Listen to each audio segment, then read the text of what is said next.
Hello everyone, आज की class में आपका बहुत बहुत स्वागत है। तो पिछली क्लासेस में हम लोगों ने क्लास 6 की जो राजस्थान अध्ययन की बुक है वो कंप्लीट कर ली है, उसके सारे चैप्टर कंप्लीट कर लिए हैं। अब हम स्टार्ट कर रहे हैं एमसीक्यू सीरीज़। तो पूरी किताब पढ़ने के बाद जितने भी एमसीक्यू बनते हैं चैप्टर वाइज हम सारे कवर करेंगे। तो ये क्लासेस बहुत इंपॉर्टेंट होने वाली है एमसीक्यू वाली। तो हम सारी क्लासेस की क्लास 6 से लेकर के 12th तक राजस्थान अध्ययन की जो स्पेशली बुक चलती है जिसमें कॉम्पिटिटिव एग्ज़ाम के लिए जो बहुत ज़्यादा इंपॉर्टेंट है वो सारे एमसीक्यू हम कवर करेंगे। तो हम आज से स्टार्ट कर रहे हैं कक्षा 6 की। सबसे पहला जो चैप्टर है वो है राजस्थान का एक परिचय, अध्याय नंबर 1। इसमें से जितने भी एमसीक्यू बनेंगे वो सारे हम कवर करेंगे। तो हम स्टार्ट करते हैं बिना देरी किए। पहला क्वेश्चन है, विश्व का सबसे बड़ा महाद्वीप कौन सा है? तो विश्व का सबसे बड़ा महाद्वीप है एशिया। भारत एशिया महाद्वीप के किस भाग में स्थित है? तो भारत एशिया महाद्वीप के दक्षिणी भाग में स्थित है। जैसे ये पूरा अगर एशिया महाद्वीप है तो यहाँ पर इस तरीके से भारत है हमारा पूरे एकदम दक्षिण भाग में। ओके, निम्नलिखित में से भारत में राज्यों और केंद्र शासित प्रदेशों का क्रम क्या है? मतलब कितने तो भारत में राज्य हैं और कितने केंद्र शासित प्रदेश हैं। तो देखिए भारत में भी 28 राज्य और 9 केंद्र शासित प्रदेश हैं। ठीक है, क्षेत्रफल की दृष्टि से भारत का सबसे बड़ा राज्य कौन सा है? हमारा राजस्थान। राजस्थान का क्षेत्रफल है 3,42,239 वर्ग किलोमीटर। तो देखिए ये क्लास 6 की बुक है इसलिए अभी स्टार्टिंग में बहुत बेसिक क्वेश्चन आएंगे, लेकिन इसी में कुछ क्वेश्चन ऐसे आएंगे जो हम एग्जाम में फंसे जाएंगे अच्छे तरीके से। तो इसलिए अच्छे से पढ़ना है, सारे क्वेश्चन हम कवर करेंगे, एक दो तो सेकंड भी नहीं लगेगा, इसलिए अच्छे तरीके से इनको सारे क्वेश्चनों को रट लेना। वर्तमान राजस्थान राज्य अस्तित्व में आया, मतलब अभी जो राजस्थान का स्वरूप हमें दिखाई देता है कि राजस्थान में कितने जिले हैं। ओके, तो ये जो स्वरूप है ये कब अस्तित्व में आया? तो ये आया था 1 नवंबर 1956 को, जब एकीकरण की प्रक्रिया पूरी हुई थी तो राजस्थान राज्य अस्तित्व में आया था 1 नवंबर 1956। इसी डेट को एकीकरण की प्रक्रिया पूरी हुई थी। नेक्स्ट क्वेश्चन है, राजस्थान का क्षेत्रफल भारत के क्षेत्रफल का कितना प्रतिशत है? तो 10.41% है। राज्य एकीकरण की प्रक्रिया कब चली? राजस्थान का जो एकीकरण हुआ है, रियासतें सारी मिलकर के पूरा एक राज्य जो बना है, वो प्रक्रिया चली थी 1948 में शुरू हुई थी और 1956 में खत्म हुई थी। 1 नवंबर 1956 को खत्म हुई थी। किस देश के साथ राजस्थान की अंतर्राष्ट्रीय सीमा लगती है? तो सभी को पता है पाकिस्तान के साथ। राजस्थान का जो पश्चिमी हिस्सा है पूरा वो किससे लगता है? पाकिस्तान से लगता है। राजस्थान की पाकिस्तान से लगी सीमा किस नाम से जानी जाती है? तो देखिए जैसे यहाँ पे ये पाकिस्तान है और ये राजस्थान है, तो राजस्थान और पाकिस्तान की ये जो सीमा लग रही है ना, इस सीमा को हम किस नाम से जानते हैं? रेड क्लिफ रेखा के नाम से जानते हैं। और इस रेड क्लिफ रेखा की लंबाई है 1070 किलोमीटर। रेड क्लिफ रेखा की राजस्थान में लंबाई कितनी है? 1070 किलोमीटर। राजस्थान के उत्तर में स्थित पड़ोसी राज्य कौन से? अब देखिए राजस्थान के एकदम उत्तर में, जैसे राजस्थान है तो यहाँ पे नॉर्थ में, यहाँ पे राजस्थान के कौन सा राज्य है? तो वो है पंजाब। ओके, राजस्थान के पूर्व में स्थित, पूर्व मतलब ये वाला हिस्सा, ठीक है। तो राजस्थान के पूर्व में, ईस्ट में कौन सा राज्य है? उत्तर प्रदेश है। यहाँ पे यूपी आ जाएगा, यहाँ पंजाब आ जाएगा और यहाँ दक्षिण पूर्व में आ जाएगा मध्य प्रदेश और दक्षिण में आ जाएगा गुजरात। ठीक है, और पश्चिम में क्या है? पाकिस्तान है। पश्चिम में राजस्थान के पाकिस्तान है, ये हमें याद रखना है। ये राजस्थान है, यहाँ पर आएगा पंजाब। ठीक है, पंजाब। यहाँ पे यूपी, पूर्व में है यूपी और दक्षिण पूर्व में ना इधर की साइड है एमपी और दक्षिण में है गुजरात और इधर पश्चिम में क्या है? पाकिस्तान। ठीक है, राजस्थान के दक्षिण में स्थित पड़ोसी राज्य कौन सा है? गुजरात है राजस्थान के दक्षिण में। राजस्थान के दक्षिण पूर्व में स्थित पड़ोसी राज्य कौन सा है? मध्य प्रदेश। मैंने यहाँ बताया था राजस्थान के दक्षिण पूर्व में, ये दक्षिण है और ये पूर्व है, तो ये बीच में है, दक्षिण पूर्व में है एमपी, मध्य प्रदेश। राजस्थान के निम्नलिखित जिलों में से कौन से एक जिले की सीमा उत्तर प्रदेश और मध्य प्रदेश दोनों से मिलती है? तो देखिए राजस्थान के पड़ोसी राज्य उत्तर प्रदेश और मध्य प्रदेश है, इन दोनों से ही एक ऐसा जिला है जो दोनों राज्यों से जिसकी सीमा मिलती है और वो जिला है धौलपुर। धौलपुर की सीमा सवाई माधोपुर उत्तर प्रदेश से भी मिलती है और एमपी से भी मिलती है। किसकी? धौलपुर की। धौलपुर को लेकर के काफ़ी सारे फैक्ट हैं, जैसे कि धौलपुर राजस्थान का सबसे पूर्वी जिला है। ठीक है, सबसे पूर्वी जिला धौलपुर है। अगर क्षेत्रफल की दृष्टि से सबसे छोटे जिले की अगर हम बात करें तो क्षेत्रफल की दृष्टि से सबसे छोटा जिला धौलपुर है। धौलपुर में राजस्थान में सबसे पहले सूर्योदय और सूर्य अस्त होता है। तो धौलपुर को लेकर काफ़ी सारे फैक्ट हैं। भौगोलिक दृष्टि से राजस्थान की भारत के उत्तर पश्चिमी भाग में अब स्थिति हमें बतानी है। मतलब राजस्थान की जो अब स्थिति है भारत के संदर्भ में हमें बतानी है। तो देखिए 23 डिग्री 3 मिनट से 30 डिग्री 12 मिनट उत्तरी अक्षांश, ये जो वर्ड है ना इस पे ध्यान देना। यहाँ अगर दक्षिणी अक्षांश कर देगा तो आपका गलत हो जाएगा। हम नंबर तो याद कर लेंगे कि 23 डिग्री 3 मिनट से 30 डिग्री 12 मिनट उत्तरी अक्षांश है। और देशांतर की बात करें तो 69 डिग्री 30 मिनट से 78 डिग्री 17 मिनट पूर्वी देशांतर है। ओके। राजस्थान में कुल जिलों की संख्या कितनी है? तो राजस्थान में अभी कुल जिलों की संख्या है 41। ठीक है, 41 जिले हैं टोटल। राजस्थान के सबसे उत्तर में स्थित कौन सा जिला है? नो डाउट गंगानगर है सबसे ऊपर राजस्थान के। राजस्थान का सबसे पूर्वी जिला है धौलपुर, अभी मैंने बताया था। राजस्थान का सबसे पश्चिमी जिला है जैसलमेर।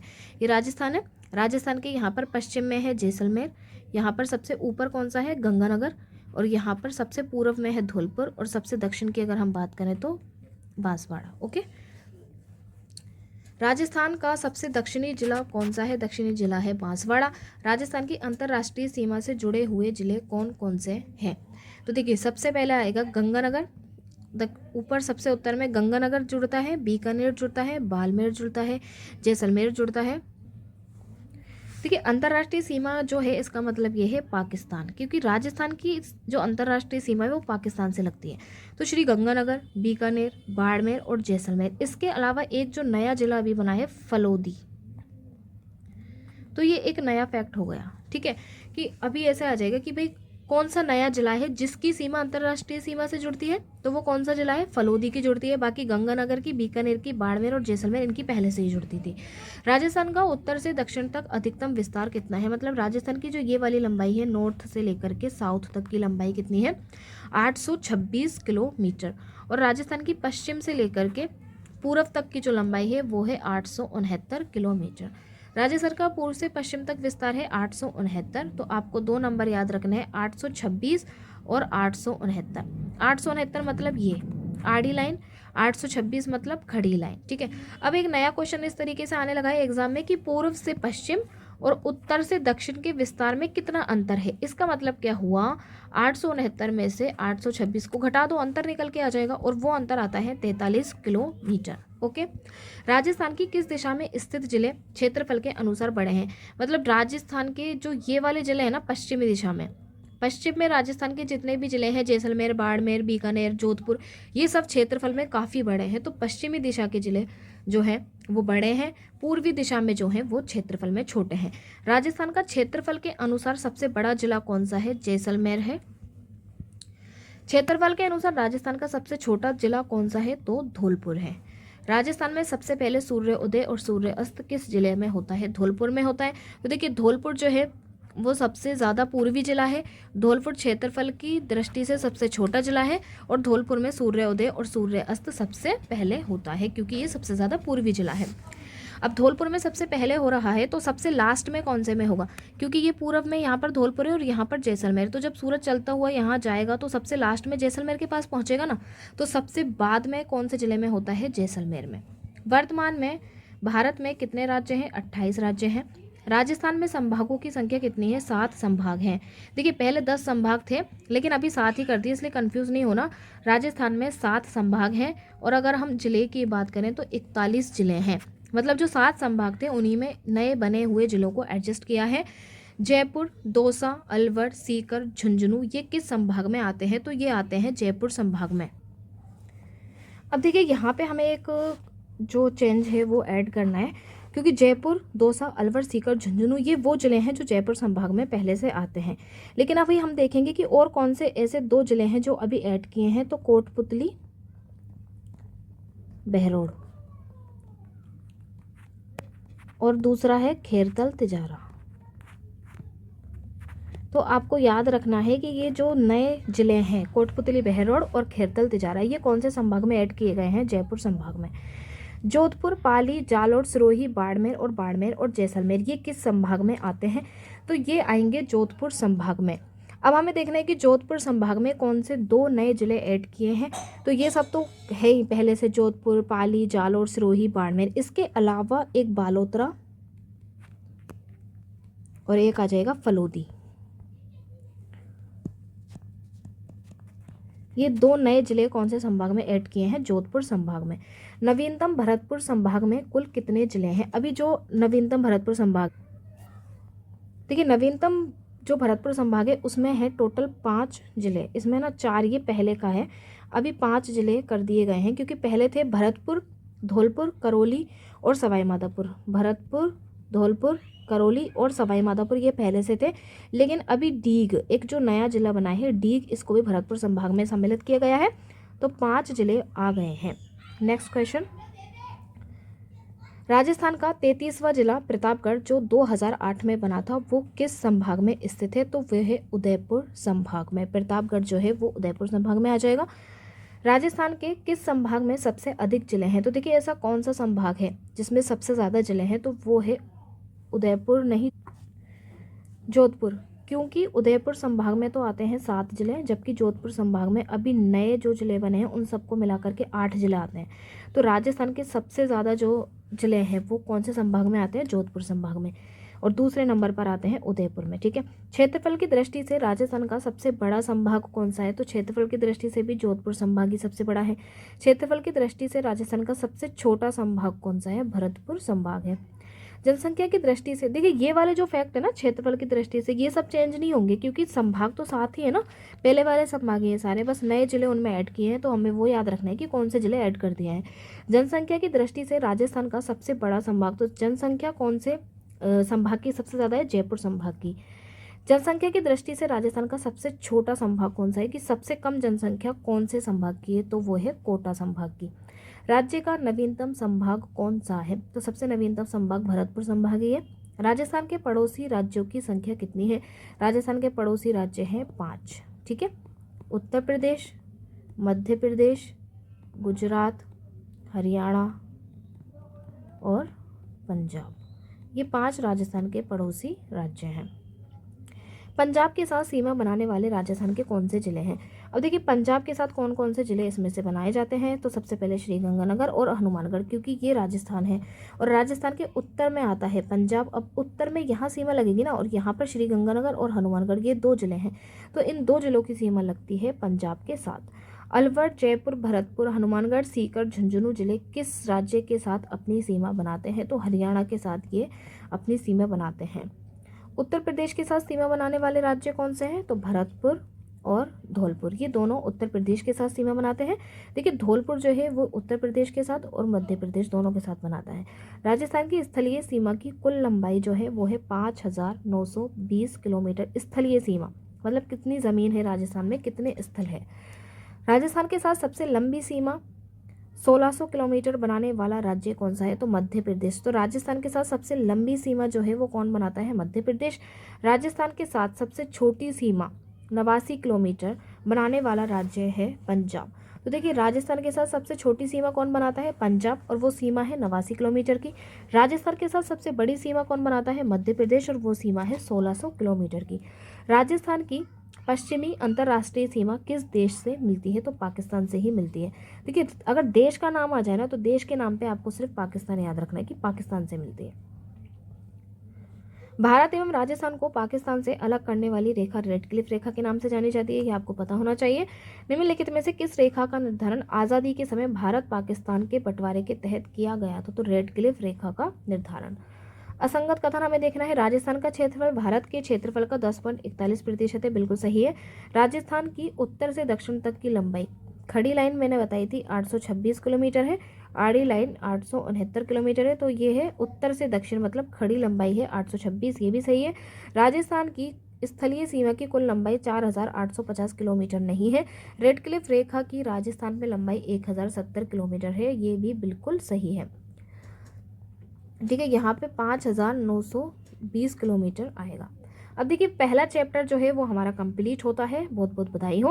अब हम स्टार्ट करते हैं राजस्थान अध्ययन की कक्षा 6 के दूसरे चैप्टर राजस्थान का इतिहास के MCQ। तो सबसे पहला क्वेश्चन है, जनपदों का सर्वप्रथम उल्लेख किस ग्रंथ में मिलता है? देखिए टाइम बहुत कम है, रीट का एग्जाम आने ही वाला है।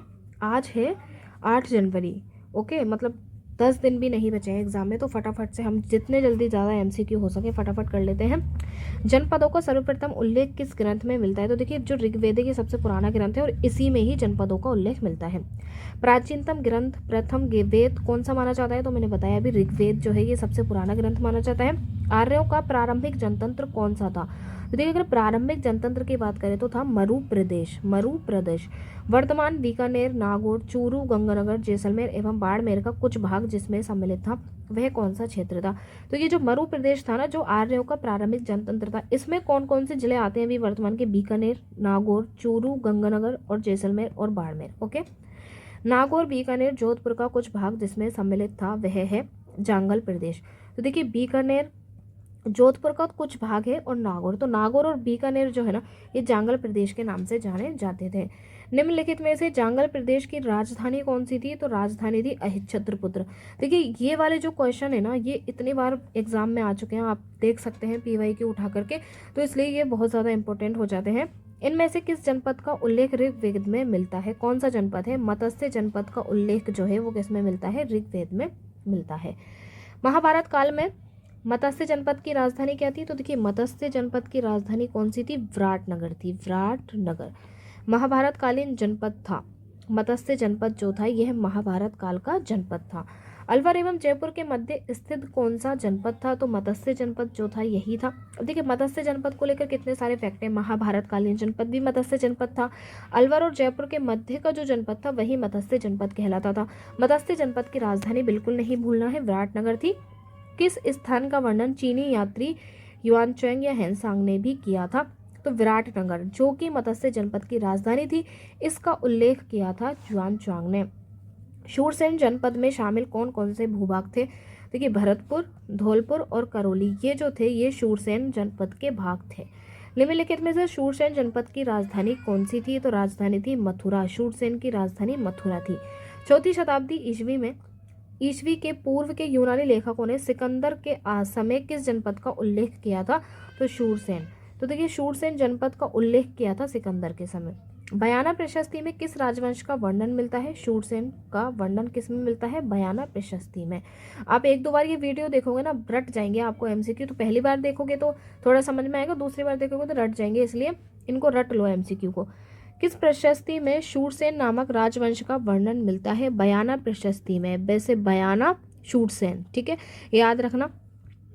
पंजाब में सिकंदर के आक्रमण के पश्चात पंजाब से राजस्थान आकर बसने वाली जातियां कौन सी थी? मालव जाति भी आई थी, शिवी जाति भी आई थी और अर्जुनायन भी आई थी। ये तीनों जातियां थी जो कि राजस्थान में आकर बसी हैं।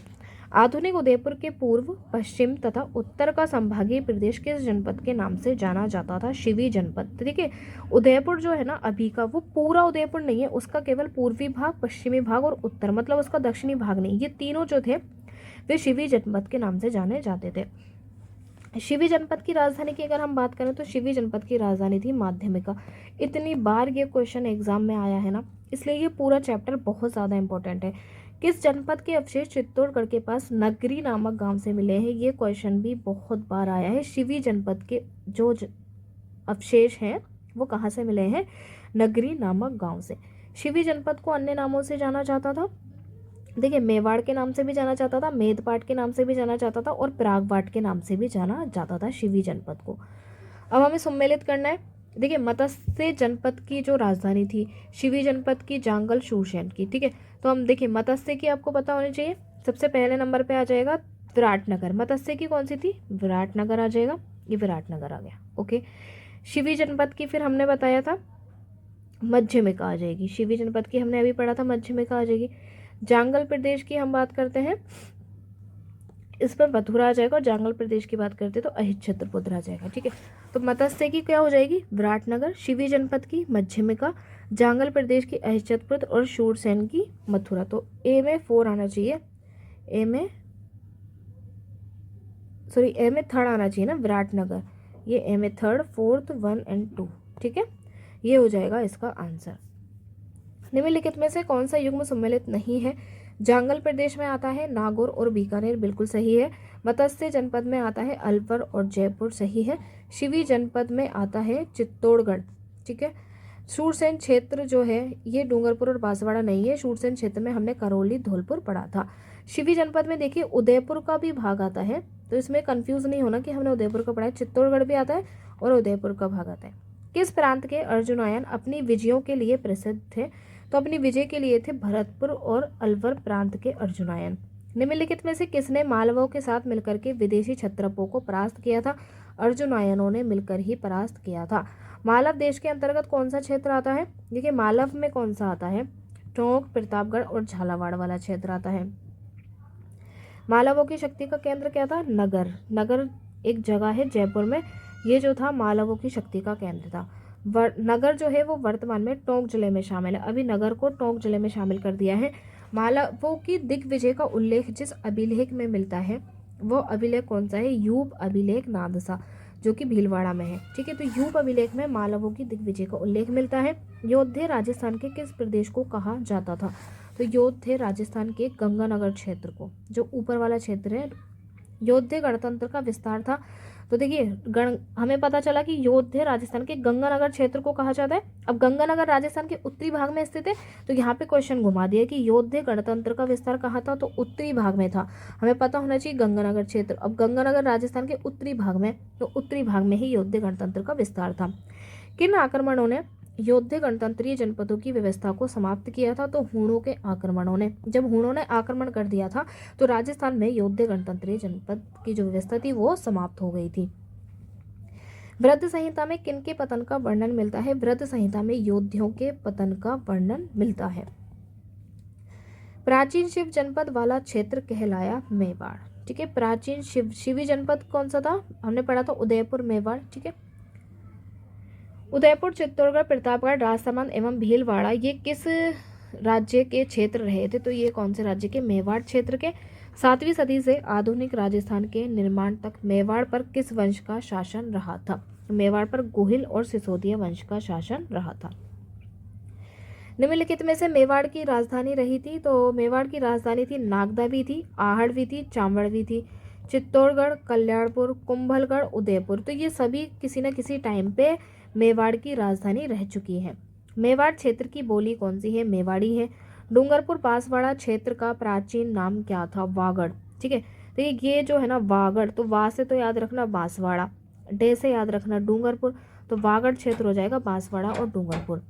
पिलानी, नरहड़, भादरा, नौहर, कन्ना का क्षेत्र भी वागड़ नाम से जाना जाता है। देखिए यहाँ पे एक चीज़ में कंफ्यूज हमें नहीं होना, ये वागड़ क्षेत्र है जबकि ये बागड़ है। बागड़ कौन सा है? पिलानी, नरहड़, भादरा, नौहर और करना का क्षेत्र। वागड़ क्षेत्र की बोली कौन सी है? वागड़ क्षेत्र की बोली वागड़ी है। ये जो वे है ना, इसमें वे आएगा, ये बे से बकरी वाला नहीं है, तो इसमें कंफ्यूज नहीं होना हमें। वागड़ क्षेत्र में आता है बांसवाड़ा और डूंगरपुर। प्राचीन मरु प्रदेश कालांतर में क्या कहलाया? मारवाड़। मतलब कि आज का जो मारवाड़ है, आज जिसे हम मारवाड़ कहते हैं, वो पहले कौन सा प्रदेश था? वो मरु प्रदेश था। ओके, 7वीं सदी में मारवाड़ के मंडोर क्षेत्र पर किस वंश ने शासन किया था?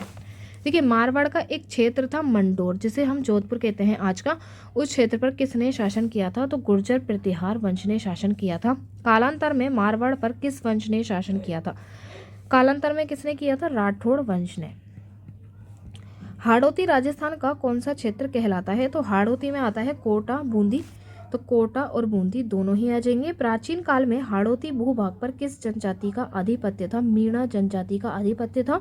मीणा वंश के किस व्यक्ति के नाम पर बूंदी का नामकरण हुआ था? तो बूंदा जो था, ठीक है, बूंदा जो था एक मीणा वंश का एक व्यक्ति था, उसके नाम पर बूंदी का नामकरण हुआ है।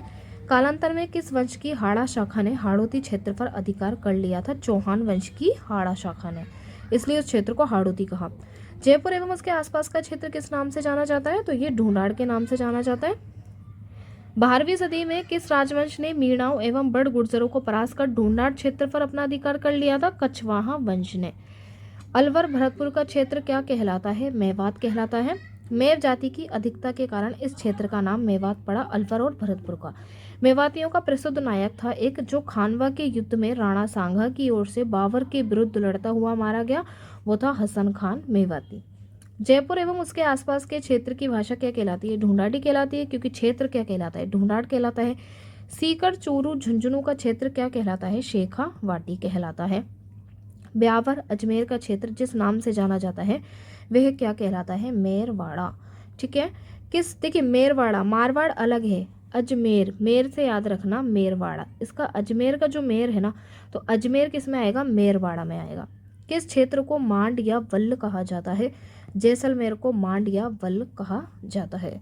किस क्षेत्र को कांठल क्षेत्र कहा जाता है, तो कांठल क्षेत्र हम कहते हैं प्रतापगढ़ को। झालावाड़ के आसपास का क्षेत्र क्या कहलाता है, झालावाड़ के आसपास का क्षेत्र मालवा कहलाता है। ठीक है।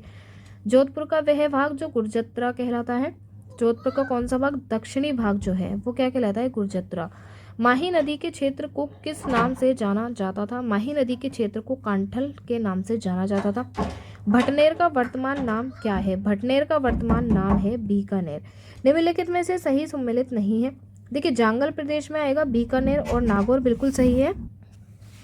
मत्स्य प्रदेश में आता है अलवर और जयपुर, बिल्कुल सही है। शूरसेन में आता है भरतपुर और धौलपुर, बिल्कुल सही है। योध्य क्षेत्र में राजसमंद और भीलवाड़ा नहीं आते, बल्कि हनुमानगढ़ और गंगानगर, मतलब उत्तरी जो क्षेत्र है राजस्थान का वो आता है योध्य क्षेत्र में। ठीक है, तो ये हो जाता है कंप्लीट सेकंड चैप्टर। अब हम नेक्स्ट वीडियो में अध्याय 3 के MCQ करेंगे, तो बने रहिएगा। बिल्कुल भी इस रिदम को हमें नहीं तोड़ना है, हमें डेली